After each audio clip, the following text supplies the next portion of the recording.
नाज़रीन, अफगानिस्तान से अमरीकी अफवाज के इनखला के बाद जो सूरत हाल पैदा हो रही है वो पूरी दुनिया उस पर तवज्जो मरकूज किए हुए है और तमाम दुनिया की ताकतों की, तमाम ममालिक की इस पर निगाहें मरकूज है कि अब होने क्या जाएगा, हो क्या रहा है। क्योंकि जिस तेजी के साथ अफगान तालिबान मुख्तलिफ इलाकों को अपने कंट्रोल में ले रहे हैं और जिस तरीके से हम रोज बरोज आए रोज कोई ना कोई वीडियो, कोई ना कोई फुटेजेस, जिस तरीके से अफगान तालिबान की पेशकदमी जारी है, उन तमाम चीज़ों को देख रहे हैं। उसके बाद अफगानिस्तान की सूरत हाल जो है वो काफ़ी ज़्यादा गंभीर और कशीदा नजर आती है।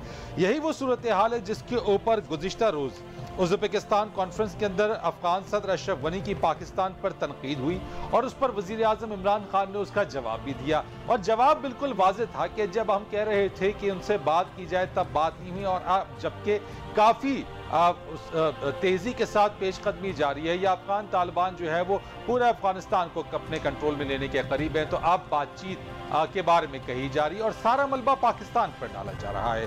यही वो चीजें हैं जिसके हवाले से आज दोहा के अंदर अफगान तालिबान और आला अफगान ओहदेदारान के दरमियान बातचीत हुई है, नेगोशिएशंस जारी हैं पीस प्रोसेस के हवाले से और यही वो पीस प्रोसेस है जिसके ऊपर पाकिस्तान का किरदार रहा। लेकिन अब तमाम मलबा लगता है कि पाकिस्तान के कांधों पर और उसके सर पर डाला जा रहा है। इस सूरत हाल के ऊपर पाकिस्तान, दीगर ममालिक और खत्ते की जो सूरत हाल है वो किस तरह से तब्दील होगी और पाकिस्तान के लिए चैलेंजेस क्या हैं, इस पर आज हम बात करेंगे। और इसी के साथ साथ एक और जो मौजू है उसके ऊपर भी जरा गुफ्तगू कर लेंगे हम कि पाकिस्तान में मौजूदा सूरत हाल के अंदर जहां पर गवर्नमेंट इकनॉमिक चैलेंजेस से निमट रही है, महंगाई एक ऐसी चीज है जिसने हर शख्स को परेशान किए रखा है। यूटिलिटी स्टोर्स के हवाले से अगर हम बात करें तो वहां पे आटा, दाल, चीनी और घी की जो कीमतें हैं उनमें इजाफा कर दिया गया है।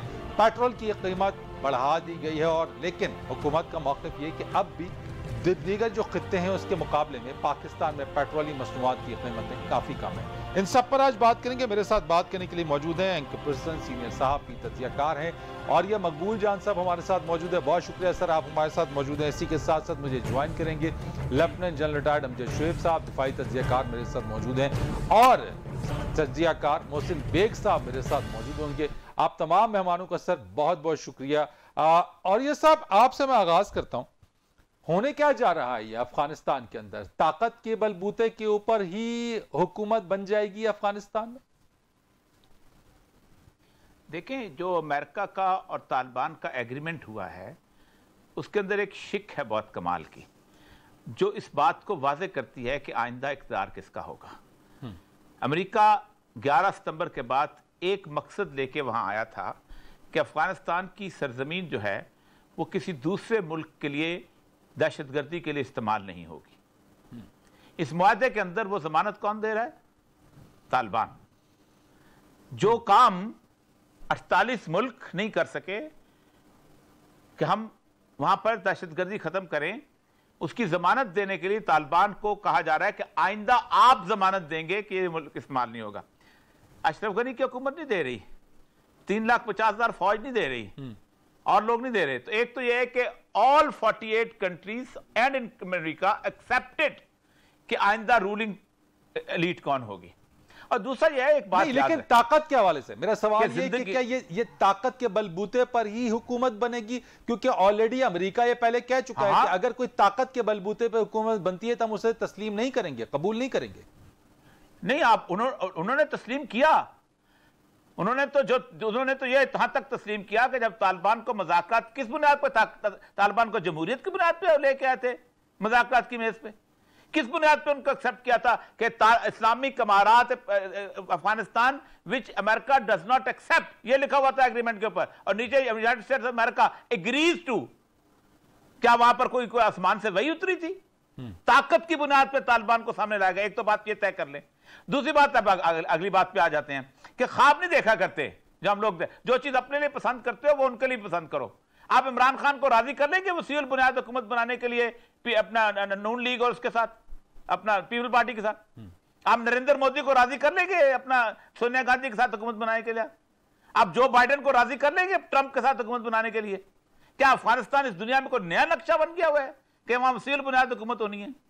और दूसरी बात, एक बात याद रखें, अफगानिस्तान में जिस आप अपने इस्तिलाहात बदले, इस वक्त दुनिया बिल्कुल बदल चुकी हुई है।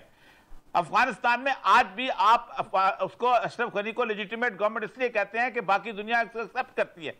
उसकी अफगान नेशनल आर्मी को अफगान नेशनल आर्मी कहते हैं, नेशनल आर्मी कहते हैं ना, क्यों कहते हैं? दुनिया एक्सेप्ट करती है। हालांकि हालत यह है कि अगर आज नरेंद्र मोदी खुदा ना खास्ता पाकिस्तान पे हमला कर दे, 48 दुनिया पूरी इसको तस्लीम कर ले, $5,000 जो दे के वो एक बंदे को भर्ती करे, 5 लाख की फौज को, वो पाकिस्तान नेशनल आर्मी बन जाएगी? नहीं बनेगी वो। लेकिन मसला पता क्या है? ताकत अफगानिस्तान में वही रूल करेगा, और अफगानिस्तान की तारीख ये है कि जिसके पास ताकत थी, और इस वक्त अफगानिस्तान की जो सिचुएशन तालिबान की है, इस वक्त डिप्लोमेटिक लेवल पे भी और अस्करी लेवल पे भी आप देखें 5 मुल्क उनके मुखालिफ थे, पांचों उनको जो प्रोटोकॉल दे रहे हैं वो एक इलेक्टेड गवर्नमेंट का प्रोटोकॉल दे रहे हैं। ईरान उनके मुखालिफ था, वो वहां जाते हैं, उनको बकायदा गवर्नमेंट का प्रोटोकॉल मिलता है। उसके बाद ताजिकिस्तान उनके मुखालिफ था, वहां मिलता है। रशिया और चाइना पहले दिन से कहते थे इनको खत्म करो, क्योंकि हमारे यहां तातारिस्तान की मूवमेंट्स होती हैं। रशिया को उसने ज़बीह मुजाहिद ने कल ऐलान किया कि हम रशिया को ये जमानत देने आए हैं कि हम तुम्हारे खिलाफ इस्तेमाल नहीं होने देंगे किसी को। ये कौन जमानत देता है? ये वो देता है जिसकी ताकत होती है। राइट, यानी आपने कहा कि ठीक है, पावर के हवाले से मैं अमजद शेख साहब की तरफ जरा आता हूं। अमजद शेख साहब, इस चीज को आप किस तरह देखते हैं? पाकिस्तान के काफी ज्यादा कंसर्न है, आज भी जो है वो DGISPR की जानिब से जो स्टेटमेंट्स आई हैं कि पाकिस्तान गहरी नजर रखे हुए, पाकिस्तान के लिए चैलेंजेस क्या है सर? बिस्मिल्लाहिर्रहमानिर्रहीम। देखिए, जो औरिया साहब बात कर रहे हैं वो बिल्कुल दुरुस्त है, लेकिन पाकिस्तान के लिए उससे मसला हल नहीं होता।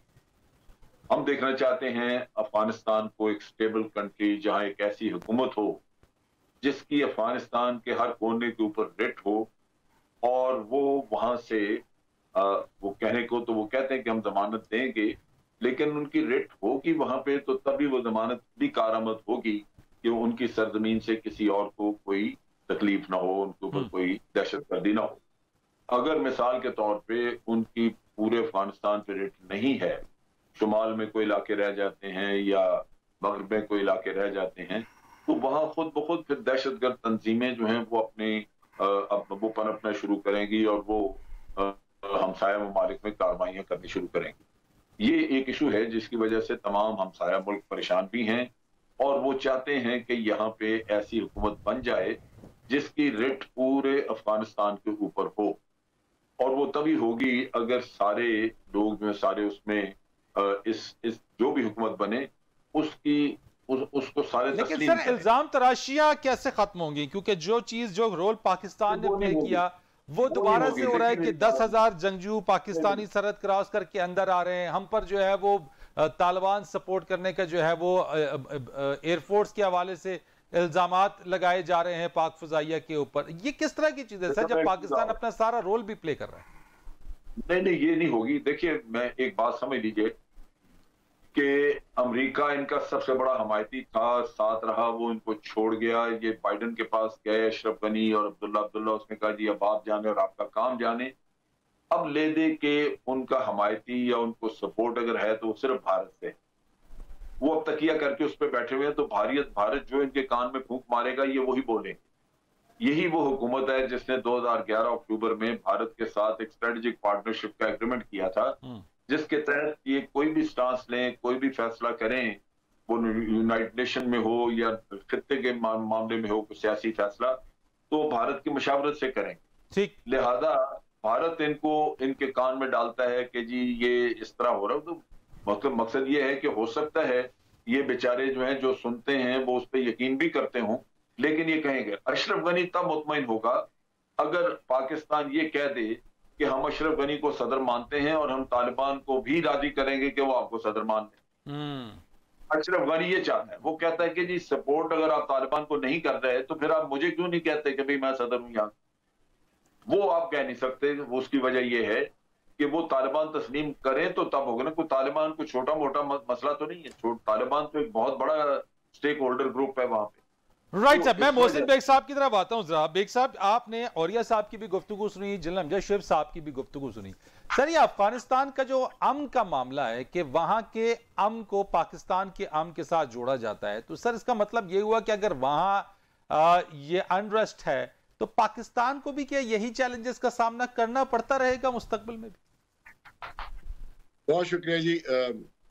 रिस्पेक्ट टू औरिया साहब एंड अमजद शोएब साहब, बेसिकली मैं आपके सवाल पे बाद में आऊंगा। आपने ये देखना है कि आज तक पिछले 30 साल से जो हमारी अफगान पॉलिसी रही, उसमें हमने वक्तन फवक्तन जो भी फेलियर्स किए वो हमें कॉस्ट किए और आज तक कॉस्ट कर रहे हैं।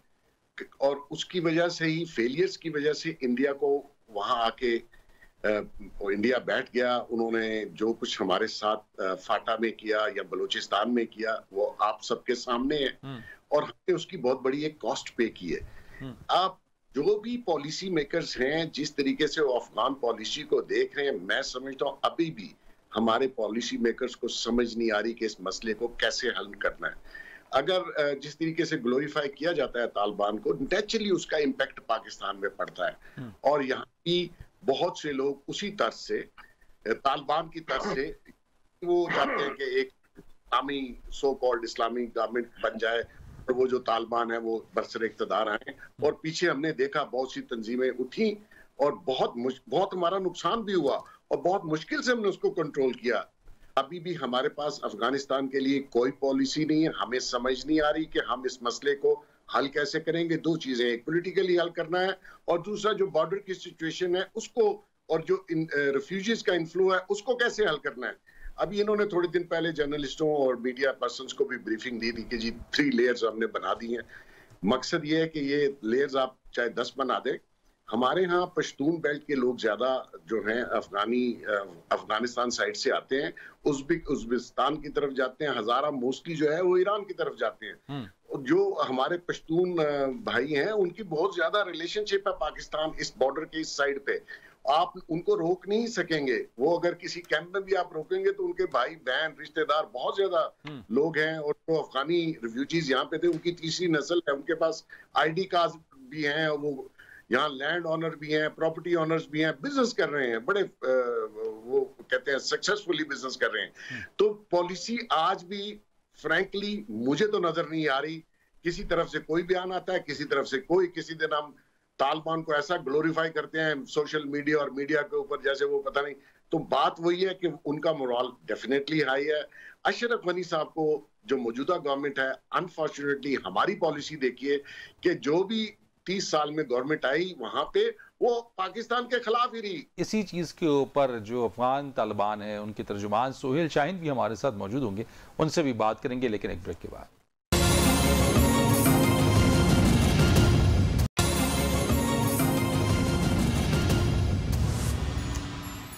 प्रोग्राम में खुशामदीद कहेंगे। हमारे साथ बात करने के लिए मौजूद हैं अफगान तालिबान के तर्जुमान सुहेल शाहीन साहब। अस्सलाम वालेकुम। वालेकुम अस्सलाम। सुहेल शाहीन साहब, बहुत शुक्रिया आपके वक्त का। मुझे बताइएगा कि जो नेगोशिएशंस हो रही हैं, मैं इसके बारे में जरा जानना चाहता हूं कि क्या नेगोशिएशंस हुई हैं, क्या बातचीत हुई है। बिस्मिल्लाहिर्रहमानिर्रहीम, नहमदुहु व नसल्ली अला रसूलिल करीम। जी, आज एक हाई लेवल डेलीगेशन आया था काबुल से, तो मुज़ाकरात शुरू हुई और इसका मकसद ये है कि जो पीस प्रोसेस दोहा में जारी है उसको एक मोमेंटम दी जाए। तो इस नियत से ये मुज़ाकरात शुरू हो गई है। तो हम उम्मीद करता हूँ जो काबुल से डेलीगेशन आया है तो इस मोमेंटम लाने के लिए कुछ उनके पास हो। हम तो आप तरफ से रेडी है कि ये प्रोसेस स्पीड अप हो जाए। ठीक है। अच्छा सुहेल साहब, ये मुझे बता दीजिएगा जरा कि अब तक कितने फीसद अफगानिस्तान में जो इलाके हैं उन पर कंट्रोल हासिल हो चुका है? अभी तक पिछले 8 हफ्तों में हमने 193 अजला अपने कब्जे में लिए हैं, बल्कि उधर जो सिक्योरिटी फोर्सेस थे वो वॉलंटरीली आ गए और हमारे सफों को जोन किया है।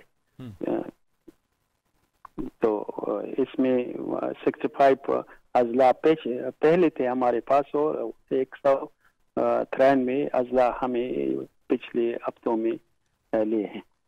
अच्छा, तो इसका मतलब ये हुआ कि ये ओवरऑल जिस तरीके से पेशकदमी हो रही है, चीजें हो रही हैं, क्या हम ये समझे कि ये जो काबुल के अंदर जो फॉर्मेशन ऑफ द गवर्नमेंट है वो पेशकदमी करते हुए हासिल की जाएगी, या फिर कोई प्रोसेस जो डेमोक्रेटिक कोई प्रोसेस होगा या फिर रेफरेंडम होगा? किस तरीके से गवर्नमेंट फॉर्मेशन होगी?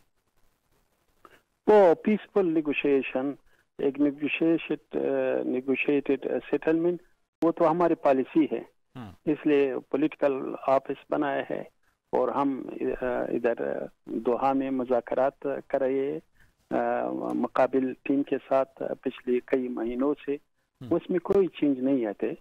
जो भी ऑन ग्राउंड हासिल हो रही है अफगानिस्तान में, वो हमारे स्ट्रेंथ है और ये है कि काबल इदारे के जो सिक्योरिटी फोर्सेस है वो बिल्कुल नहीं चाहते लड़ाई, वो चाहते हैं कि अफगानिस्तान में जो इस्लामी इमारत है उस पर भरोसा रखते हैं, एतमाद रखते हैं, उसके आते हैं, हमारे सपों को ज्वाइन करते हैं एक इस्लामी निज़ाम के लिए, और ये कि अफगानिस्तान में अमन आ जाए और ये लड़ाई ख़त्म हो। बिल्कुल ठीक। अच्छा, ये मुझे बताइएगा कि जो मीडिया रिपोर्ट्स के मुताबिक हमने देखा था गुज़िश्ता दिनों जो भारत के जो तैयारे आए और वहां पे असलहा की जो फराहमी की गई है वहां पे, तो क्या आपको इल्म में था कि इस तरह की कोई चीज है और इस पर क्या रिएक्शन आप लोगों की जानिब से था? नहीं, हमारे इल्म में नहीं था। ये तो डील है काबल इदारे के और उनके गवर्नमेंट के साथ, लेकिन हम कहते हैं कि जो भी ये असलहा ले आते हैं इंडिया से या इंडिया उस काबल एडमिनिस्ट्रेशन को देते हैं, उसी असलहे के जरिए अफगान अवाम को कत्ल करते हैं, उसको मार रहे हैं। उसकी कुर्बानी जो है, विक्टिम जो है आम अफगान अवाम है। तो ये बाज रहे इंडियन गवर्नमेंट और एटलीस्ट इम्पार्शल रहे अफगानिस्तान के मसले। यानी आप समझते हैं इस तरह की मुदाखलत को या बात आपने या इस तरह की कोई चीज के मुस्तकबिल में ऐसी मुदाखलत नहीं होनी चाहिए, कोई मैसेज, क्योंकि ये चीज तो अमन के लिए खतरा बन सकती है। बिल्कुल बिल्कुल बिल्कुल। ये तो अवाम के ब्लड शेड हो रही है, वो अफगानिस्तान की डिस्ट्रक्शन हो रही है। इधर तो वो असलहा किस ये अफगानिस्तान के दुश्मन पर खिलाफ को तो इस्तेमाल नहीं होता, ये तो अफगानिस्तान के अवाम पर जो रूरल एरिया से, जो प्रोविंसेस से, जो आम अफगान है उसके खिलाफ इस्तेमाल हो रही है। वो उनके खिलाफ इस्तेमाल हो रही है। फ्रीडम फाइटर्स जो उन्होंने 20 साल ऑक्यूपेशन के खिलाफ कुर्बानियाँ दी और अपने मुल्क को दोहा एग्रीमेंट के जरिए आज़ाद कर दिया ऑक्यूपेशन से, तो मेरे ख्याल में एक ठीक है। अच्छा सर, लास्ट मेरा सवाल ये कि चूंकि बहुत बड़ी गलती है जी, लास्ट मेरा सवाल ये, आखिरी सवाल ये कि कहा गया था अमेरिका की तरफ से भी और बाकी जो कुछ दीगर ममालिक की तरफ से कि अगर अफगान तालिबान ताकत के बलबूते पे हुकूमत बनाते हैं तो वो एक्सेप्ट नहीं की जाएगी। तो इस वक्त आप लोगों का लाहे अमल है ही क्या? जो नेगोशिएशंस है, पीस प्रोसेस है, क्या उसके ही जरिए इक्तफा किया जाएगा गवर्नमेंट की फॉर्मेशन के लिए? लाहे अमल तो हमारे है एक मुफाहिमत के जरिए, नेगोशिएशन के जरिए, मुज़ाकरात के जरिए अफगानिस्तान के मसले को हल को पहुंचना, ये पॉलिसी है। दूसरा ये हमारे स्ट्रेंथ जो मिलिट्री पावर है वो है हमारे पास, हम कर सकते हैं और भी अजला ले ले, लेकिन वो हमारी पॉलिसी नहीं है। जो पॉलिसी है उस पर हम फोकस करते हैं। इसलिए जो हाई डेलीगेशन काबुल से आए हैं इधर दोहा में मुज़ाकरात कर रहे हैं और उसके साथ, ताकि एक हल को पहुंचे और इसके नतीजे में कि एक इस्लामी हुकूमत आ जाए, कायम हो जाए अफगानिस्तान में। वो एक यानी ताकत का इस्तेमाल नहीं किया जाएगा अफगानिस्तान में आ जाए। नहीं जी, वो ऐसा हम मिलिट्री टेक ओवर जो कर सकते, हालांकि हमें कैपेबिलिटी है, लेकिन हमारी प्रायोरिटी नहीं। ठीक है, बहुत शुक्रिया आपका। सोहेल शाहीन, तालिबान तर्जुमान, हमारे साथ बात कर रहे थे। एक ब्रेक लेंगे, ब्रेक के बाद आएंगे, इस पर मजीद बात करेंगे।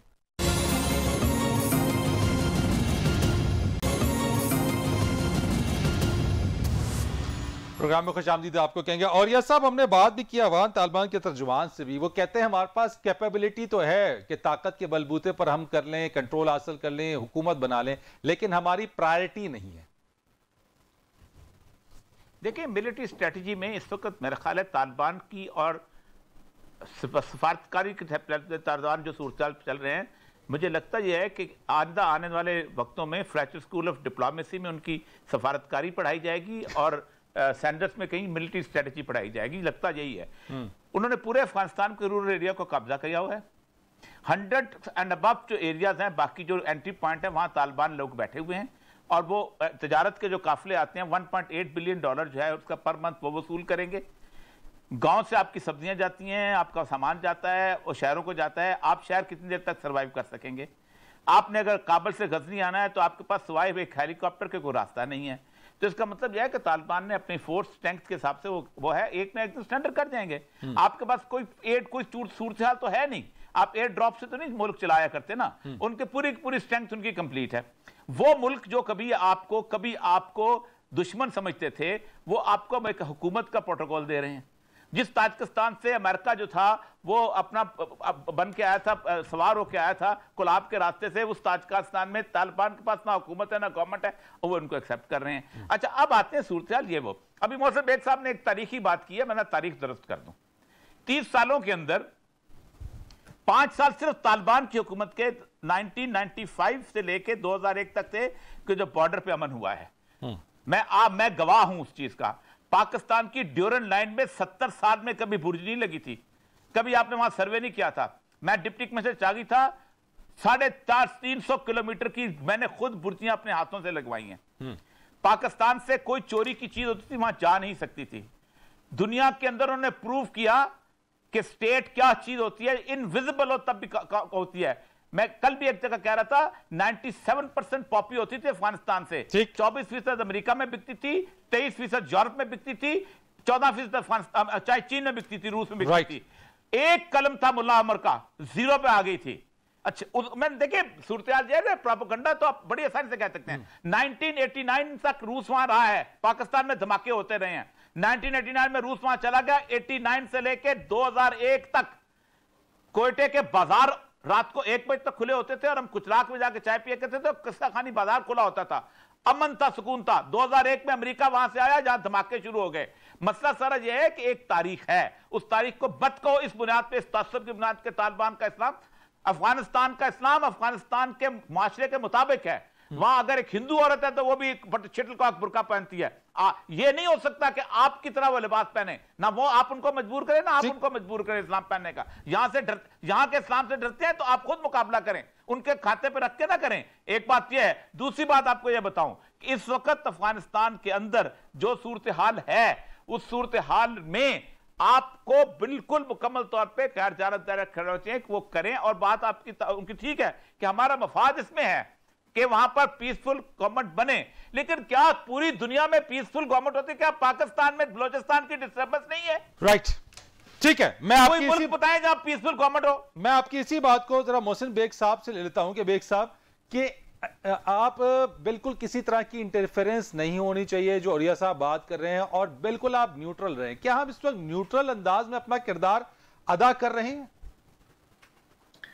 देखिए औरिया साहब एक साइड की तर्जुमानी या एक साइड की पिक्चर दिखा रहे हैं। बेसिकली मेरे कहने का मकसद ये था कि जब वहां पे तालिबान की हुकूमत थी तो पाकिस्तान में कोई इतना अमन नहीं था। उनकी वजह से बहुत सारी तंजीमें यहाँ पे बनी थी जो उनको कॉपी कर रही थी, और वो आपके सामने है। अगर औरिया साहब को याद तो हिस्ट्री ये भी नहीं ना, ऐसे ना करें, ऐसे ना करें। नाम ले सर, नाम ले, ऐसे ना करें। नाम ले 95 से लेके 2001 तंजीम का नाम ले। एक तंजीम सवात में बनी, ये तो सवात में इनके जो बाद में बनी 2001 में बनी, 2001 में बनी, बाद में बनी। जब तालिबान हुकूमत चली गई तो बनी।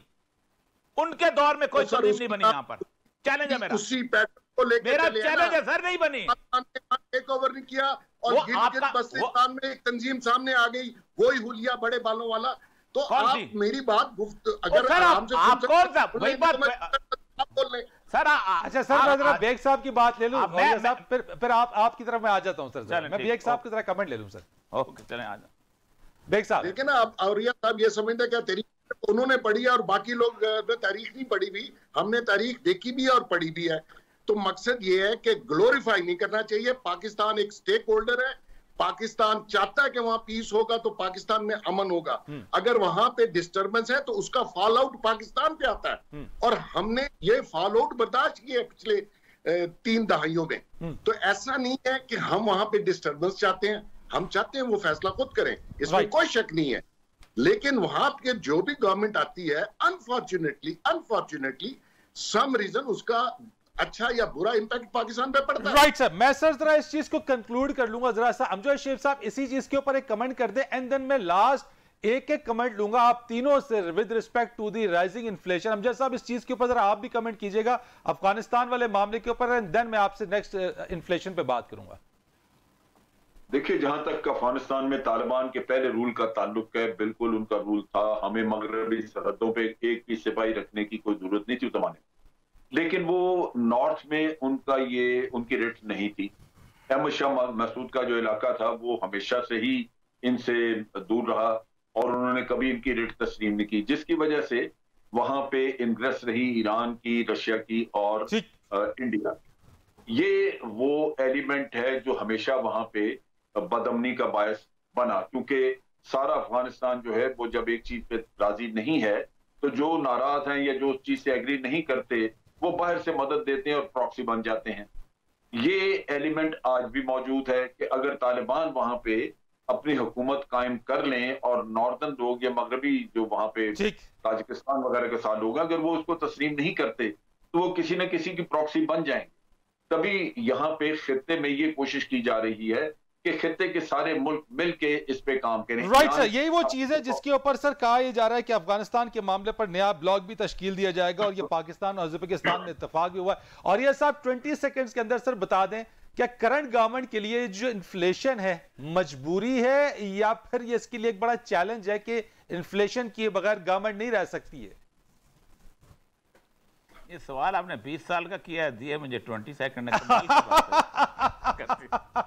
सर समराइज कर दे बिकॉज टाइम शॉर्ट है मेरे पास, मैं सारे पार्टिसिपेंट से 20 सेकंड्स ले लूंगा सर। मैं देखें, इमरान खान की जो हुकूमत है उसका सबसे बड़ा अलमिया यही है कि उसको मुख्तलिफ तरफ से जो एक किस्म की चीज़ें अच्छी मिलती जा रही हैं। मतलब उन्होंने उनकी कोविड की वजह से बहुत इकनॉमिक उनकी प्रॉस्पेरिटी आ गई है, उसके समरात को वो आगे नहीं चला पा रहे, ना वो महंगाई कंट्रोल कर पा रहे हैं, बाकी चीज़ें नहीं कंट्रोल कर रहे, बाकी चीज़ें उनको ज़ाहिर बात है उनके मामला बड़े अच्छे हुए हैं।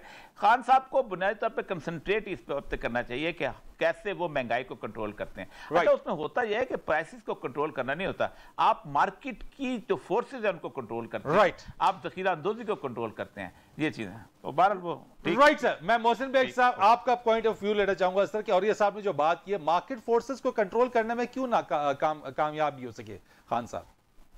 देखें रईस, इसमें मार्केट फोर्सेस का तल्लुक नहीं है। बेसिकली जो इलेक्ट्रिसिटी है, पेट्रोल है, गैस है, ये जब आप इतनी ज्यादा इसमें इंक्रीज करते हैं प्राइसेस में तो उसका इम्पैक्ट जो है वो सब चीजों पे पड़ता है। नेचुरली लोग इलेक्ट्रिसिटी, मैं अपनी मिसाल देता हूँ, हमारा ऑफिस का बिल 9 लाख था, अभी वो 18 लाख 19 लाख रुपए है। तो नेचुरली वो चीजें हैं वो आप कंट्रोल करनी है। ये मिनी बजट है, इन्होंने जो बजट पेश किया है ये बजट आपको हर महीने, मेरी बात याद रखिएगा, हर महीने एक नया मिनी बजट आएगा जिसमें प्राइसेस इंक्रीज होंगी।